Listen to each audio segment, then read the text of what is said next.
We will leave the stage and we will bring up, with much enthusiasm, Kirstin Chen.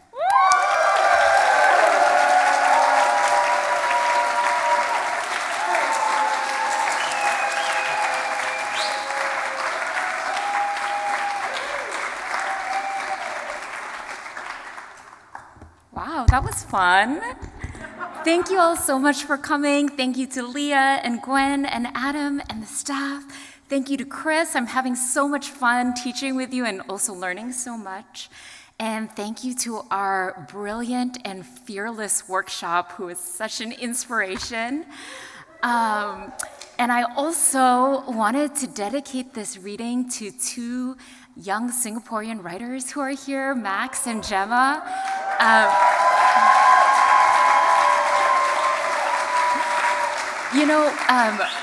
We come from a country that has 6 million people, that's under 300 square feet, that's less than 60 years old, and we are very much building our literary heritage and our culture, and I'm just so proud to be on this path with both of you. So it's very special.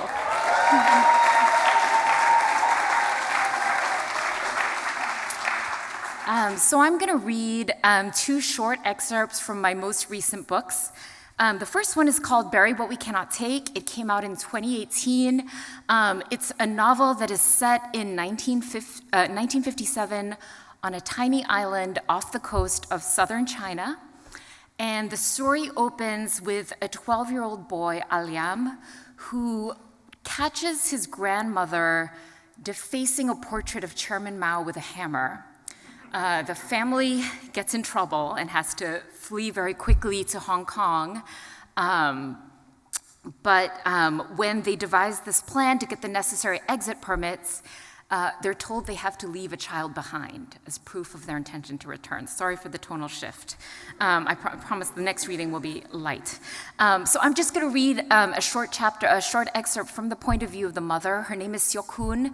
You'll also meet her mother-in-law, who's named Bi Kim, and the two children, Aliam, who's the 12-year-old brother, and San, who's 9. How did one tell one's daughter that the entire family was going to leave her behind? By dinner time, Seok-hoon still had no answers. The only thing she and her mother-in-law could think to do was to deliver the news as matter-of-factly as possible, as though they could somehow lull San into failing to notice what was about to take place. They gave me 3 permits, Seok-hoon announced, taking her seat at the table. Aliam, Grandma, and I will go first. San will stay behind with Cook and Muya just for a few days until her permit comes through. The girl's chewing slowed. She lowered her chopsticks to her rice bowl. Seok-hoon rushed to fill the silence. We'll leave on the very first ferry tomorrow morning so we can meet the train in Xiamen.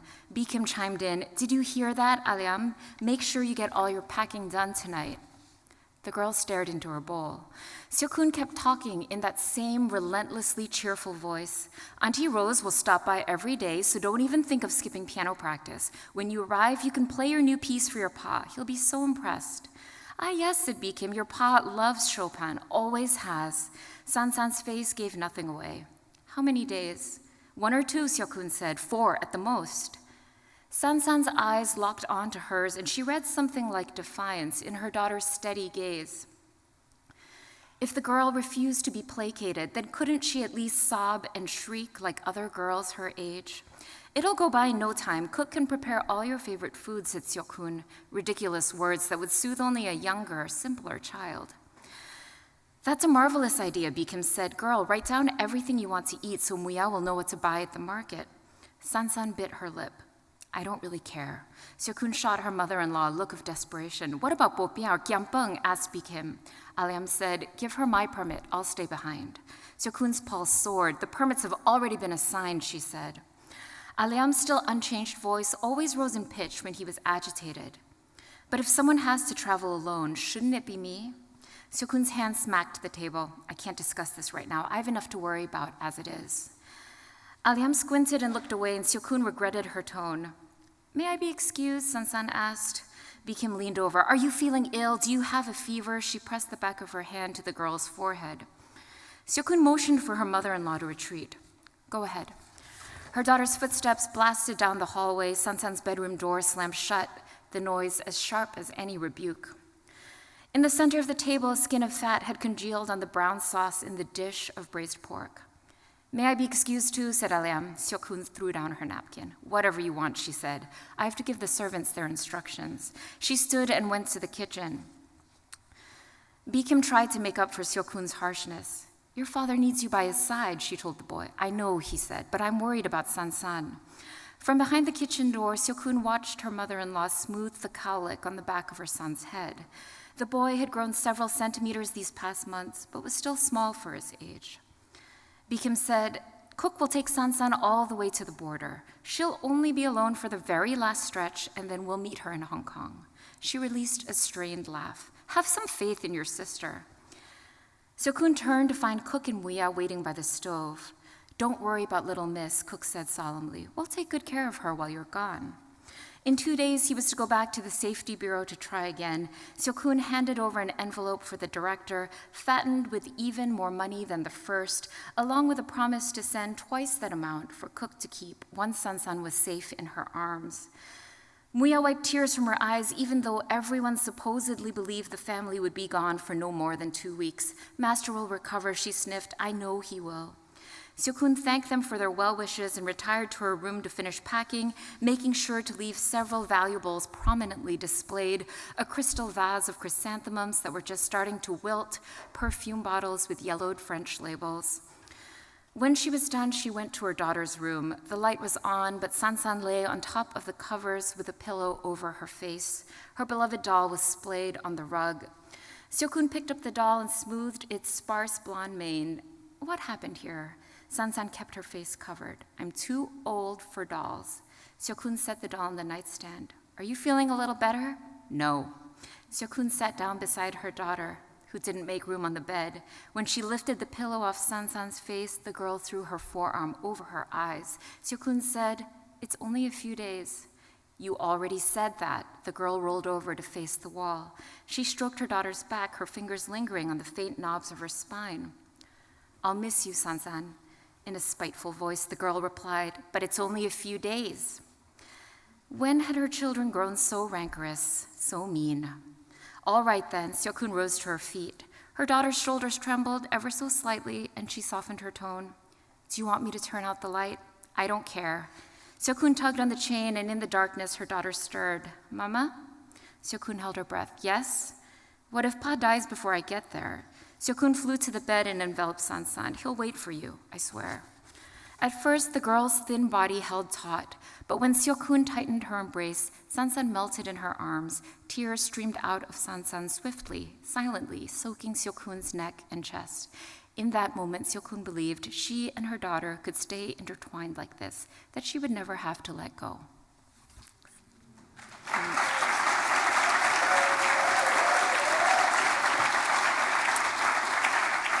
So a couple years ago, I did an interview, and the interviewer asked if I was going to set more books in East Asia, which I found quite amusing. It's kind of like asking a writer who set a book in, I don't know, the antebellum South, and then a book, Manhattan's Upper East Side. Are you going to set another book in North America? But anyway, jumping ahead half a century, here's another book set in East Asia. It's called Counterfeit. Thank you. Thank you. It came out last year. It is the story of 2 Asian American women who band together to grow a counterfeit handbag scheme into a global enterprise, shattering the model minority myth along the way. And our main character is Ava Wong, a straight-laced, rule-abiding lawyer who gets pulled into her old college roommate Winnie's counterfeit handbag crime ring. And for a period of time, they're enormously successful, but eventually things start to go awry, and it's at that point that Winnie disappears and Ava's left to pick up the pieces. So I'll read a short excerpt from the beginning of the book. In this excerpt, Ava is traveling from her home in San Francisco to Guangzhou in southern China to complete her first assignment for Winnie, which involves going to this gigantic counterfeit handbag shopping mall to pick up a shipment. Inside the mall, I peered into shop after tiny shop, ogling the handbags crammed onto shelves like grocery cans. These lower-tier stores stocked a hodgepodge of brands, a compilation of the luxury handbag industry's greatest hits. The Gucci Dionysus next to the Fendi Baguette next to the Louis Vuitton Speedy. The more upscale, higher-priced stores focused on single brands, Celine or Goyard or Issey Miyake's Bao Bao line, in every style and color ever dreamed up. The stores in the highest tier held prime locations right by the escalators. They were spacious and decorated with intention and had actual business names like Cherished Dreams Handbags and Revive the Nation Leather Goods. Taking their cues from real designer boutiques, they displayed each bag like a sculpture beneath a single spotlight. Even their sales staff was super A quality. When I asked to take a closer look at a Chanel clutch on a high shelf, a lithe young woman clad in a classic tweed jacket, thigh-high cap-toed boots, and a little newsboy cap adorned with interlocking C's walked me through the replica's many virtues, from the buttery calfskin imported from France to the glistening gold-toned hardware. Across the way, a gargantuan chartreuse Birkin the size of a bassinet lured me into an immaculate store that sold only Hermès. With its opulent Instagram-ready windows featuring random accessories for the haute bourgeois life of leisure, a backgammon set crafted entirely from untreated cowhide, a glossy horse saddle, and matching riding crop, this store would not have been out of place on Madison Avenue or Rue Saint-Honoré. In addition to the sizable handbag section, a corner of the store was devoted to those iconic silk scarves, another to candy-colored enamel jewelry, a third to riotously patterned dishware. I lifted a Kelly bag in a vivid amethyst shade off the shelf and turned it this way and that as though I knew what to look for. A sales associate dressed all in black, except for an emerald and magenta silk triangle draped around her neck, told me it was a brand new fall color. "It's lovely," I admitted. "How much?" I converted yuan to dollars in my head and was sure I'd done the math wrong, so I sheepishly tapped the numbers into my phone. $1,400. "How much did you say?" I asked. She repeated the number. "It's a good deal." "Right," I said. "I see. Winnie had said the real thing went for 12 grand, so in a sense the associate was right." I gingerly returned the bag to the shelf and left, still firmly under the belief that no handbag, real or fake, could possibly be worth that much. No longer in the mood to explore, I went straight to the 4th floor to complete what I'd come to do. It was late morning and the mall bustled with wholesale shoppers wheeling oversized suitcases that would soon bulge with merchandise to be fanned out across shelves in Manila and Buenos Aires and Moscow. Tucked away in the very back of the complex, 0421 was modestly decorated and badly lit and had no sign above the entrance. Winnie would later assure me that their workshop produced some of the most authentic-looking bags she'd ever come across, but they kept the good stuff hidden away whenever they were tipped off about a police raid. I told the attendant, a model thin young man with hollow cheeks, that I worked for Feng Wen-yi, and he offered me a stool and a glass of hot tea before calling to check on my order. "It's ready," he announced, and then went back to tapping on his phone. I looked around, wondering what I was supposed to do, pick the bags right off the shelves. Was that the Gabrielle right there in the corner? Could I pull out my phone to discreetly compare it to the picture I'd saved earlier that morning?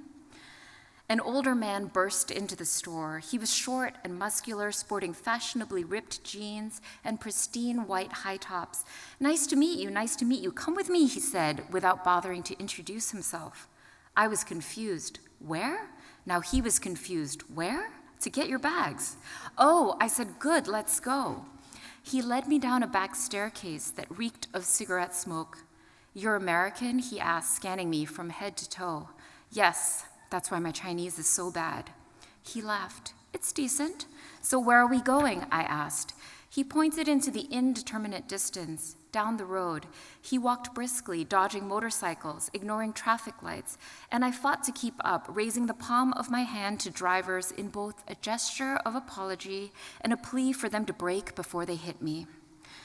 We passed another massive shopping center that specialized in the metal hardware that festooned bags and belts and shoes. I didn't dare ask my companion how all of these stores, which sold the same few items, could possibly survive side by side. That's how little I knew. It would take me a few more months to grasp the size and complexity of the counterfeit accessories trade. The man turned down a narrow street and stopped in front of a shabby-looking apartment building. Here? I asked. I'd expected a warehouse with security, maybe a receptionist. He shot me a sidelong look. Yep. He pulled out a ring of keys and unlocked the front door.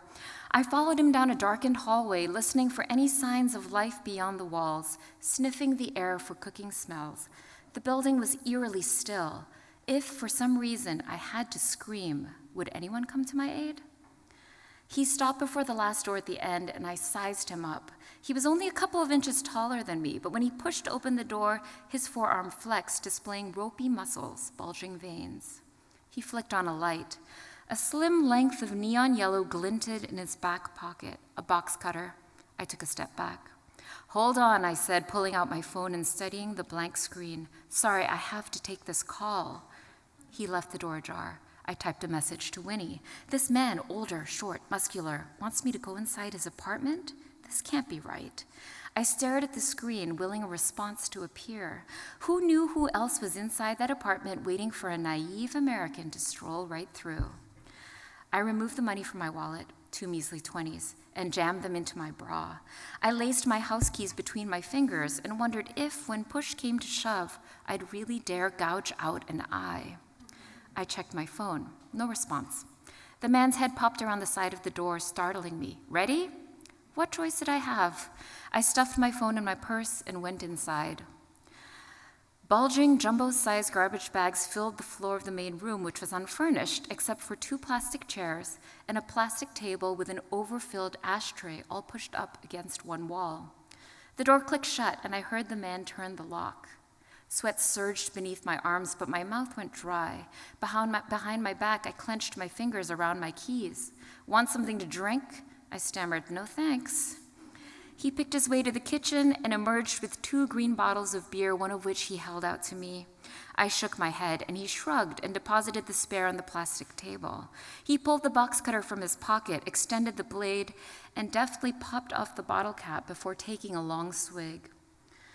I don't want to take up too much of your time, I said, speaking loudly to drown out my thrashing heartbeat. He wiped his mouth with the back of his hand and pointed the blade in my direction.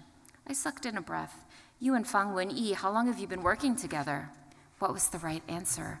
I said, only a short while, but we've known each other for 20 years. She's very capable, he said, but it sounded like a question. Yes, she seems to be good at her job. He wagged the box cutter like a finger. Yes, too good. I could not parse where this was going. She got me in trouble with the big boss. He doesn't like the price she bargained me down to. Make sure she knows it's a one-time thing.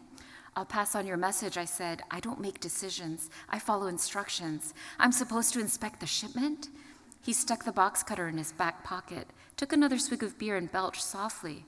So where are the bags? I asked. My keys tumbled onto the floor and I bent to retrieve them. He narrowed his eyes. Why so antsy? You're in a rush?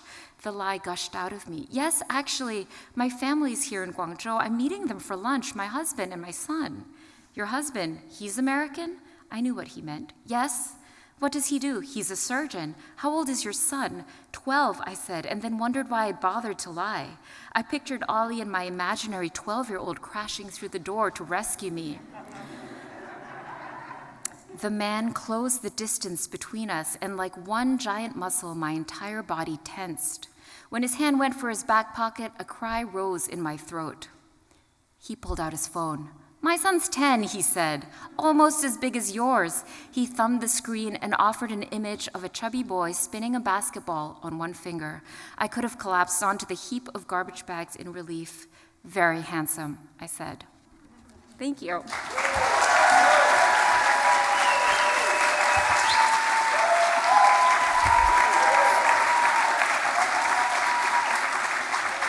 And next up, we have fellow Bay Area diasporic writer, Camile Dungy.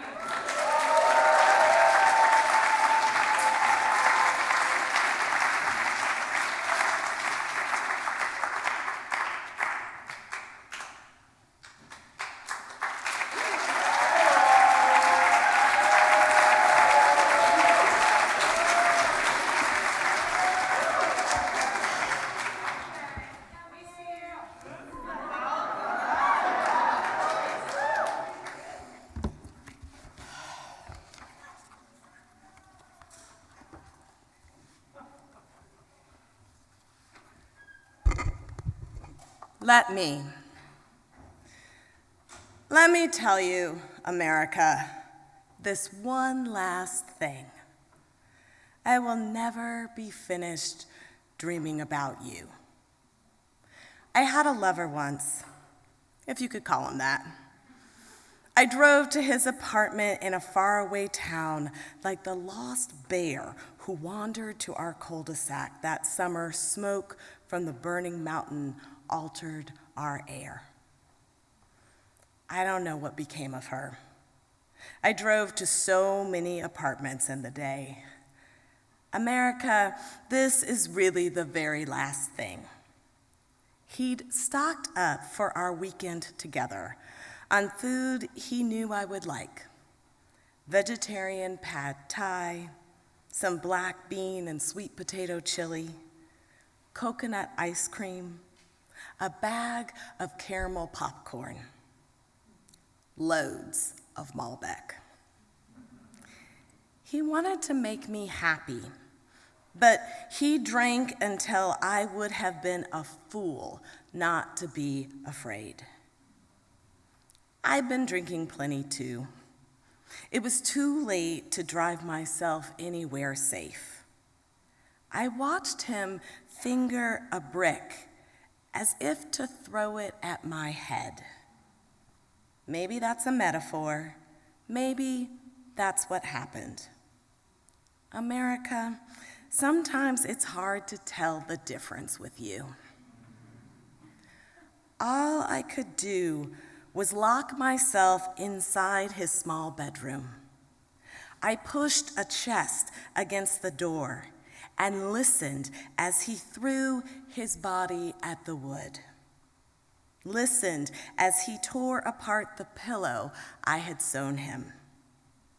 He'd been good to me, but this was like waiting for the walls to ignite.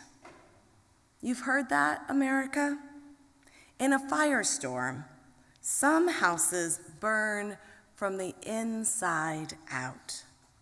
An ember caught in the eaves, wormed through the chinking, will flare up in the insulation on the frame until everything in the house succumbs to the blaze. In the morning, I found him on the couch, legs too long, arms spilling to the carpet, knuckles bruised in the same pattern as a hole in the drywall. Every wine bottle empty, each container of food opened, eaten, or destroyed. I didn't want you to have this, he whispered. If he could not consume my body, the food he'd given me to eat would have to do. Have you ever seen a person walk through the ruins of a burnt-out home? Please believe me, I am not making light of such suffering, America. Maybe the dream I still can't get over is that so far, I have made it out alive.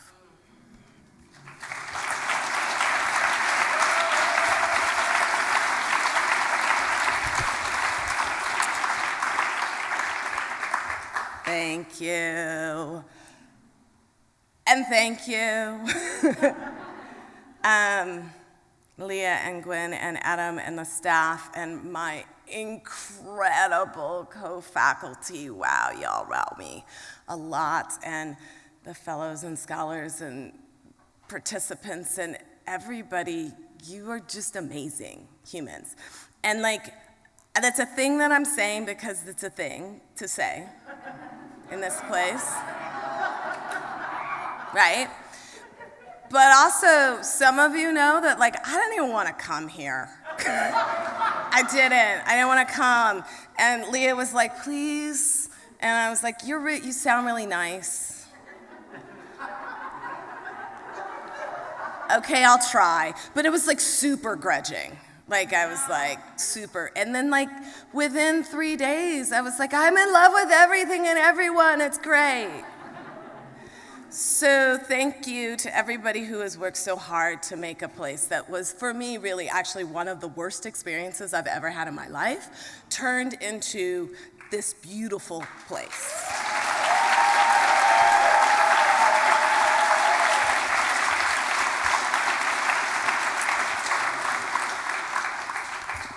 Now I'm going to read poems about racism. Okay. Here's how it's going to break down. I'm going to read a couple poems from Trophic Cascade, my most recent book, and then I'm going to read from Soil, this book that just came out on May 2nd. I'll read a little bit of prose, sorry, cheating, and also some poems, and then if there is time remaining before the Apollo thing pulls me off the stage, I may read one more poem from the new manuscript of poems that I'm working on, which that poem that I just read from is another example. But we'll just see how far I get. Okay, so this is a little taste of Trophic Cascade, which was a book that I wrote thinking through environmental collapse and like the birth of a child and the loss of elders and all of those things swirling around. I had a lot of questions and people asked me a lot of questions, and so I decided to write a series of poems working around some of these frequently asked questions that I was receiving. Frequently asked question number 7. Is it difficult to get away from it all once you've had a child? I am swaying in the galley, working to appease this infant who is not fussing, but will be fussing if I don't move. When a black steward enters the cramped space at the back of the plane. He stands by the food carts, prepping his service. Then he is holding his throat, the way we hold our throats when we think we are going to die. I'm sorry. I'm so sorry. He is crying. My God, what they did to us. I am swaying, lest my brown baby girl make a nuisance of herself, and the steward is crying honest man tears. Seeing you holding your daughter like that, for the first time, I understand what they did to us. All those women sold away from their babies. I am at a loss now. Perhaps I could fabricate an image to represent this agony, but the steward has walked into the galley of history. There is nothing figurative about us.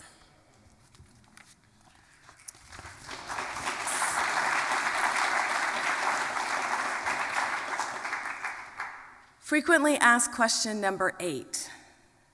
Are you going to have another child? No.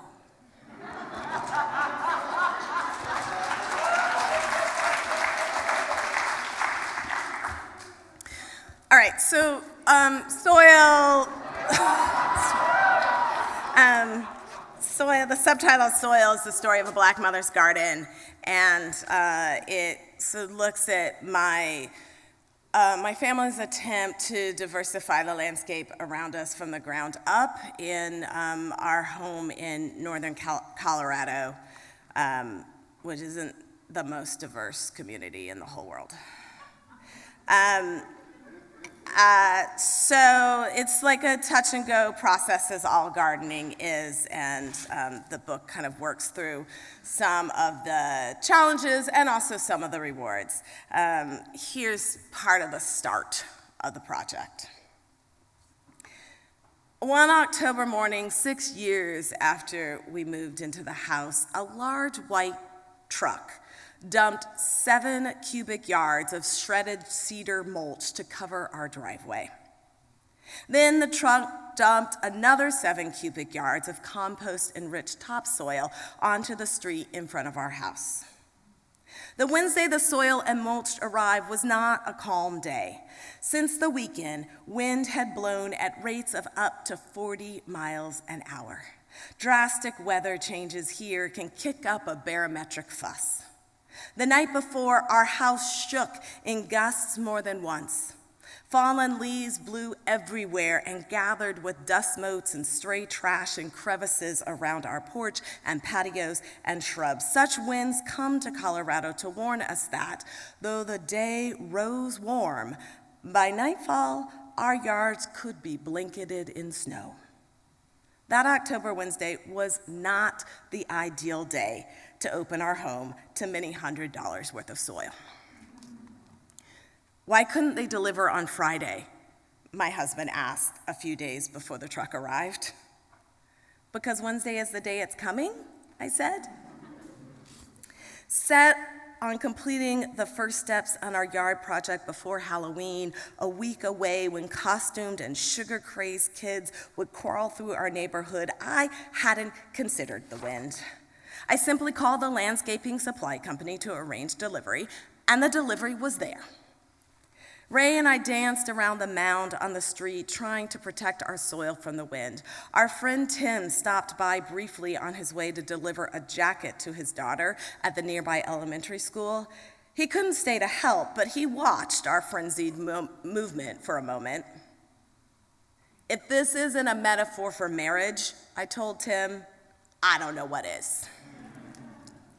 The plan had been to convert the water-hogging south lawn into a drought-tolerant, pollinator-supported flower field.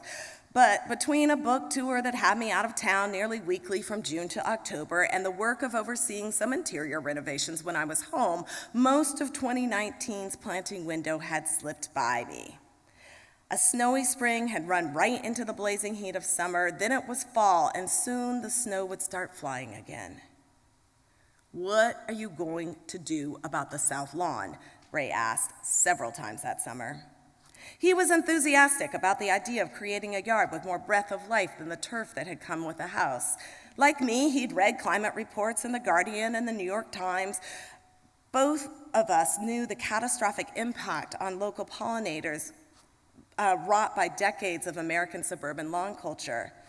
Knowing that sometimes even good ideas overwhelm me until I let them go, he warned, we should get started before it's too late. My part in the Prairie Project, the name Ray and I settled on for the South Yard's pollinator garden, involved calling the landscaping company to arrange delivery of amendments that accelerated the productivity of hard clay soil. After these months of stalling, I made this call without consulting the weather report or Ray. Several years after we all moved to Colorado, my parents pointed out that I tended to say my garden, my bedroom, my house when talking about our new home. None of these spaces should be considered mine alone, they suggested. You should include Ray and Callie, they said. Our garden, our home, our daughter, our life. I try, but too often I slip back into thinking about what serves me alone. I was ready for the soil, so I call for the soil. And so, one Wednesday morning, late in October, a delivery truck with two enormous, improbably shiny white compartments filled with soil arrived. I'd wanted to stand outside and watch, but the driver warned us about the dust. As a compromise, Callie, Ray, and I observed from the closed window of my newly renovated home office. Sorry, that sounded annoying.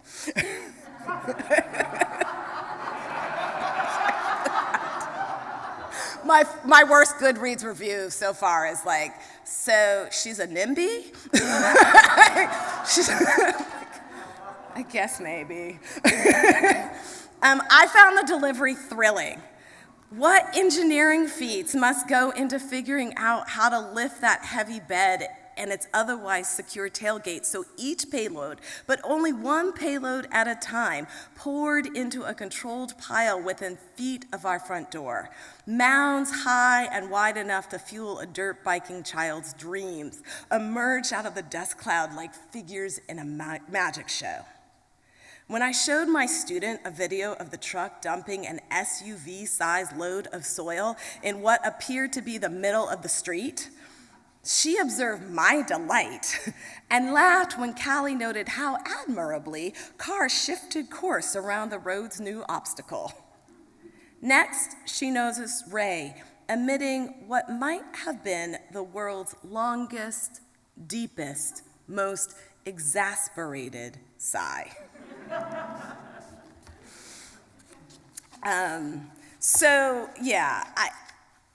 There's a reason that I'm doing all this in the yard, which has a little bit more to do with the wider, greater than human world than I just want a pretty yard for myself. Here's a poem. I've interspersed poems throughout this collection. Here's a poem that starts to get towards what I'm going towards. Let grow more winter fat, wine cup, western wild rose.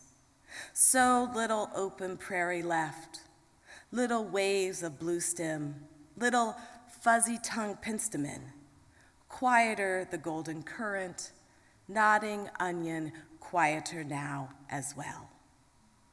Only a few clusters of Colorado butterfly plants still yawn into the night.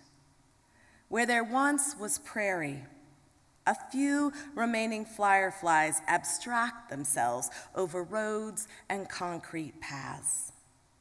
Prairie wants to stretch full out again and sigh. Purple prairie clover, prairie zinnia, prairie dropseed nodding into solidago, bee balm brushing rabbit brush, prairie once, prairie once, prairie once. So I guess maybe one good thing about that newly renovated office was I did that in 2019. And like my office was bad. I mean, it was horrible. There was like gray shag carpet and like really like a 1985 border from somebody who did a lot of like needlepoint in that room before. And they were like kind of yellow from like a smoky. I needed it, right? And then it was 2019, and then the Everlot closed, and then it was 2020, and like my whole life ended up being in that office, right? Like everything was there all the time, and I was trying to like be a writer person, but I was actually an elementary school teacher.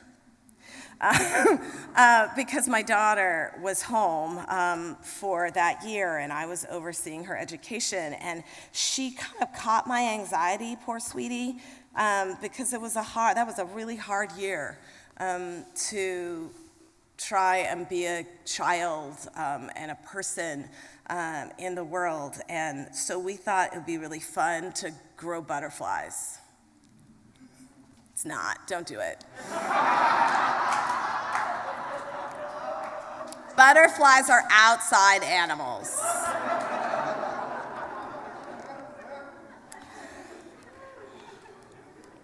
Metaphor of America as this homegrown painted lady chrysalis.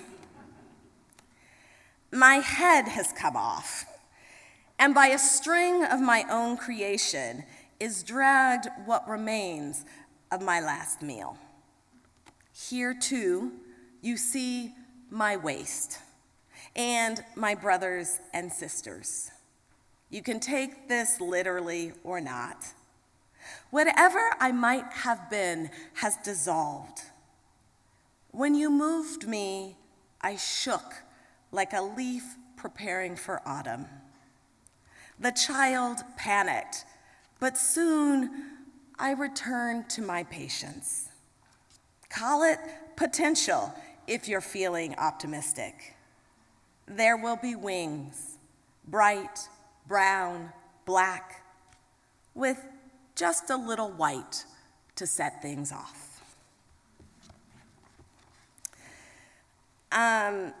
So the book ends up following, it follows like two tracks. It follows when we moved to the house and then 7 years of this diversification and indigenification process where I'm trying to plant more and more drought-tolerant and native plants and trying to really be aware of the history of this place and what it means to live in Colorado as part of a settler colonist project.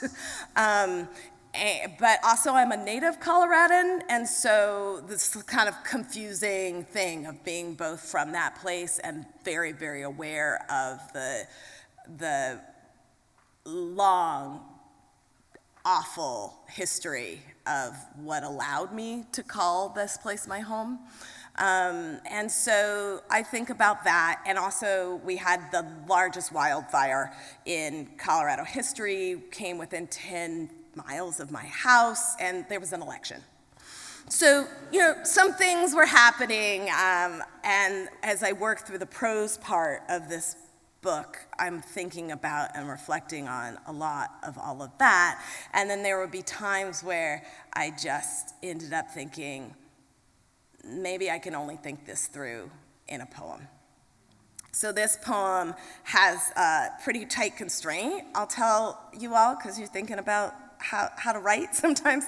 And it was like these ideas were so big, and I limited myself to writing what I call a 4x4. So every line in this poem is only 4 syllables long, and every stanza is 4 lines long. In her mostly white town, an hour from Rocky Mountain National Park, a Black poet considers centuries of protests against racialized violence. 2 miles into the sky, the snow builds a mountain unto itself. Some drifts can be 30 feet high. Picture a house, then bury it. Plows come from both ends of the road, foot by foot, month by month. This year, they didn't meet in the middle until mid-June. Maybe I'm not expressing this well. Every year, snow erases the highest road. We must start near the bottom and plow toward each other again.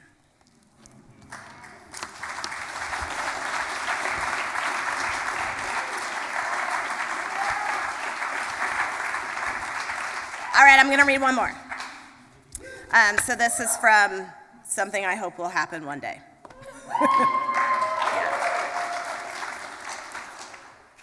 And then this is like also one of these stories, like this poem took me 17 years, 1 week, and 4 hours to write. One night in 1888, as the French steamboat Abdelkader powered from Marseille to Algiers, news reports proclaim the sky became quite black with swallows. The channel between one life and another has always been subject to sudden explosions. Those swallows must have been exhausted. The birds alighted in the thousands on the sails, ropes, and yards of the Abdelkader. I began with birds, thousands. Some wandered into cabins, ate from passengers' delighted hands. I will return to the birds, but you should know the Abdelkader was named for a man who died 5 years before they blacked the sky around the boat that bore his name. If you don't know how many died, how many more he saved in the decades of conflict between France and Algiers while Abdelkader was emir, maybe you won't know what a wonder this was to report. I read about it in the New York Times. This must have sounded in those days like the stories we hear now of cranes, white-napped, red-capped, who nest nowhere securely. White-napped, red-capped, who nest nowhere securely, but along Korea's demilitarized zone.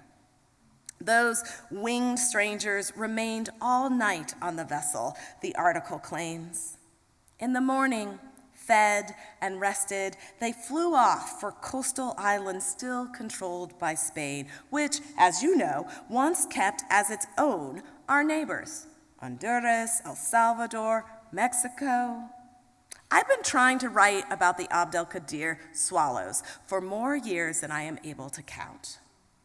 Yesterday, you apologized for arriving late for dinner. You'd seen a small, bent woman walking with heavy bags near the grocery store, and you stopped to ask if she would let you drive her home. You are the size of black man people here consider frightening. The woman must have been exhausted. She settled her body in the cabin, and you carried her safely home. Some days, especially as I'm reminded of how we fight the animals we are, who need to migrate as much as we need to settle, to stay.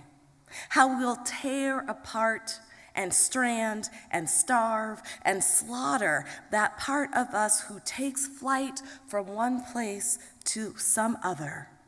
I try to recreate this, a rather curious episode in natural history occurred the other day. The story I love so much begins.